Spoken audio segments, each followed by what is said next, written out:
أهلا وسهلا بكم في حلقة جديدة من حلقات الفهيم. إن شاء الله هنتكلم في الفيديو ده عن موضوع منصة باينانس وشحنها بالفيزا أو بالكريدت كارت.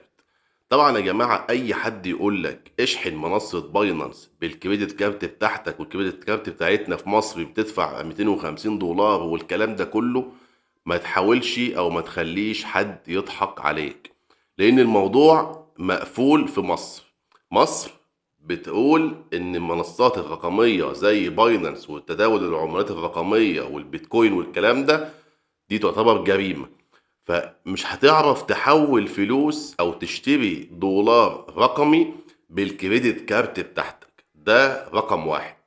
رقم اتنين، لو حتى في ناس او في بعض المواقع على الانترنت بتقدم جيفت كارت، بتقدم بطاقات هدايا، انت ممكن تخش على الموقع ده بالكريدت كارت بتاعتك، لان دلوقتي السبيل الوحيد في مصر بالنسبة للفيز والبنوك المصرية كلها هو بس الكريدت كارت. هو الحالة الوحيدة اللي بتقدر تشتري بيها اونلاين من بره مصر بسعر البنك، يعني الدولار بسعر البنك زائد 10% عمولة تدبير عملة. بخلاف الكريدت كارت دلوقتي بتروح للفيز الإلكترونية أو الفيز الافتراضية زي فيزا ريدوت باي اللي أنا حكيت عنها قبل كده. طيب في ناس بقى بتقول ايه، انت ممكن تخش على موقع بيبيع هدايا جيفت كارت لمنصة باينانس، وبتشتري انت البطاقة الهدايا دي بسعر اعلى من البنك في حدود مثلا 37 جنيه الدولار او 36 جنيه الدولار، وتشحنها على منصة باينانس وبتدفع طبعا بالكريدت كارت في الموقع، بتاخد الكود بتشحنه على منصة باينانس وتاخد الدولار تبيعه في السوق السوداء على منصة باينانس وتستفاد بفرق السعر. الكلام ده على منصة باينانس وقف من فترة، من تقريبا شهر 7 2023 اللي فات ده. وقفت منصة باينانس موضوع الجيفت كارت أو الهدايا بتاعت بطاقات الهدايا غير للحسابات الشركات فقط. وعشان تفتح حساب شركة على موقع أو منصة باينانس فطبعا في إجراءات كتير وورق كتير احنا مش هنعرف نفتحه كأفراد. لازم يكون بالفعل عندك شركة وبتقدم ما يثبت انك انت عندك شركة واثبات هوية انك انت عندك شركة، وبعد كده تقدر انك انت تعمل الموضوع ده. طيب الموضوع بقى باختصار ان احنا الناس اللي بره مصر هي الوحيدة انها تقدر تشتري دولار رقمي من منصة باينانس بالفيزا بتاعتها. يعني لو حضرتك مثلا مقيم في اي دولة عربية بتقبل البيتكوين والعملات المشفرة مثلا زي دولة الامارات مثلا، ومعاك اقامة في الامارات وموثق الباينانس بتاعك اماراتي او بالهويه الاماراتيه اللي هي الاقامه او الفيزا او الهويه الوطنيه مثلا زي السعوديه، الاقامه بتاعتك في السعوديه، ومعاك كارت فيزا مستخرج من بنك في الامارات وحاطط فيه فلوس، تقدر تشتري يو اس دي تي بالفيزا دي وتبيعه على منصه باينانس. طيب لو انت موثق هويتك بالبطاقه الشخصيه ومعاك فيزا بنفس اسمك، ولازم تكون بنفس اسمك، ما تبقاش بتاعت واحد صاحبك او ابن عمك او ابن عمتك او لازم تكون بنفس اسمك بالظبط، موجودة في الامارات عادي.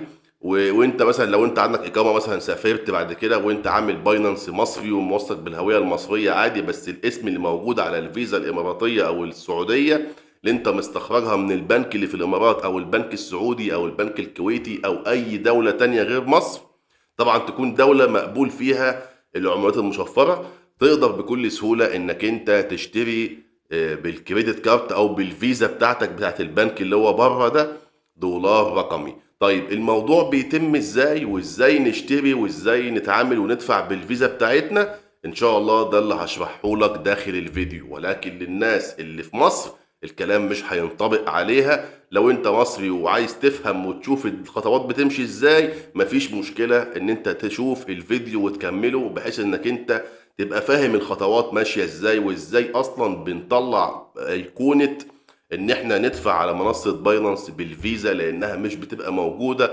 لازم تعمل خطوة معينة كده عشان خاطر تظهر ايقونة الدفع بالفيزا. فمن غير كلام كتير، لو انت اول مرة تشوف الفيديو والمحتوى بتاعنا ما تنساش تشترك في القناة عشان خاطر تدعمنا، تعمل لايك وشير للفيديو ده، ويلا بينا نخش على الموبايل من غير كلام كتير.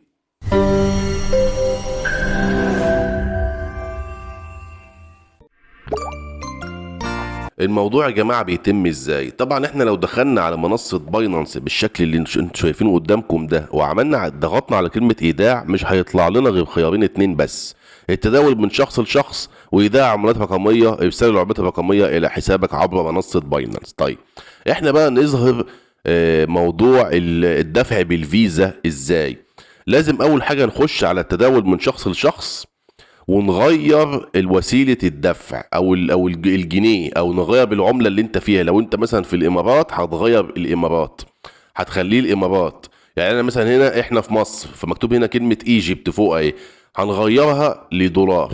تمام. طيب لو انت مثلا في الاردن، هتلاقي الاردن هتغيرها برضو لدولار. المهم ان انت تخلي الدفع هنا زي ما انت شايف كده اهو، يخليه يو اس دي. تمام. الدفع يو اس دي حتى ايا كان بقى انت موجود فين. تمام. لمجرد ان احنا هنرجع كده تاني ونخش كده، هتلاقي زي ما انت شايف اهو: الشراء باستخدام يو اس دي، تمتع بمجموعة متعددة من طرق الدفع. لو ضغطنا عليها بالشكل ده، تمام، هنقول له مثلا على سبيل المثال يعني احنا عاوزين ندفع $100. ماشي. هيقول لك اضف بطاقة جديدة. خد بالك ان هنا ال $100 هتوصلك 96 يو اس دي تي تقريبا. طبعا في عمولة بتضيع حوالي $4. تمام. هتقول له هنا الدفع بواسطة البطاقة. هنا عندك بطاقات كتير، عندك بيرفكت ماني تداول من شخص لشخص، وهنا تداول من شخص لشخص اللي هو سكريل، وهنا البطاقة احنا هنختار بطاقة اللي هي العادية. تمام. وهتقول له اضف بطاقة جديدة. هنا زي ما انت شايف الاسم على البطاقة ده ما بينفعش يتغير، ده اسمك اهو. ماشي. ما بينفعش يتغير. يبقى انت كده تفهم من كده ايه؟ تفهم من كده ان البطاقة بتاعتك او الفيزا بتاعتك يكون مكتوب عليها اسمك. تمام. ما يبقاش مكتوب عليها اسم شخص تاني، زي اتفقنا في النقطة دي. وبعد كده هتدخل رقم البطاقة بتاعتك وتاريخ الانتهاء والسي في في. ماشي. وهتحط العنوان الفوترة بتاع البطاقة. تمام. تعبئة العنوان المعتمد تلقائيا، ممكن تعمل تعبئة تلقائية لو انت سايب عنوانك نفسه هو، او تضيف العنوان والدولة اللي انت فيها. طبعا مصر غير مقبولة في موضوع الدفع بالفيز او الكريدت كارت. تمام. بعد كده بمجرد انك تضغط تأكيد، هتلاقي الموضوع معاك اشتغل وتم الدفع بكل سهولة. طيب موضوع بقى الفلوس اللي هي بتتخصم، مثلا لو قلنا 1000، تمام، اظن ال1000 شوف هتوصلك 961 يو اس دي تي. تمام. يبقى انت هنا هل لازم الفيزا بتاعتك لو انت مثلا في الامارات تكون بتقبل الدولار او فيزا دولارية؟ لا طبعا. لو فيزا في الامارات او السعودية او اي دولة تانية، هي بتتحول اوتوماتيك من عملة البلد اللي انت فيها او الدولة اللي انت فيها الى الدولار، او بما يعادل، بيخصم بما يعادل الدولار. بس اللي هيوصلك هنا فيه خصم هو حوالي $39. نسبة الخصم دي بتبقى بتاعة باينانس. تمام.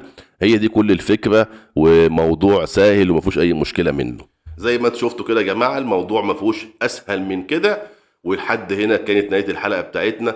ارجو ان انت تكون استفدت من الفيديو. لو استفدت من الفيديو فعلا، ما تنساش تشيره وتعمل لايك للفيديو. ولو لسه ما اشتركتش لحد الان في القناة بتاعتنا، انصحك تشترك في القناة بتاعتنا عشان خاطر يوصلك كل ما هو جديد ومميز. اشوفك ان شاء الله في يوم جديد وفي معلومة جديدة.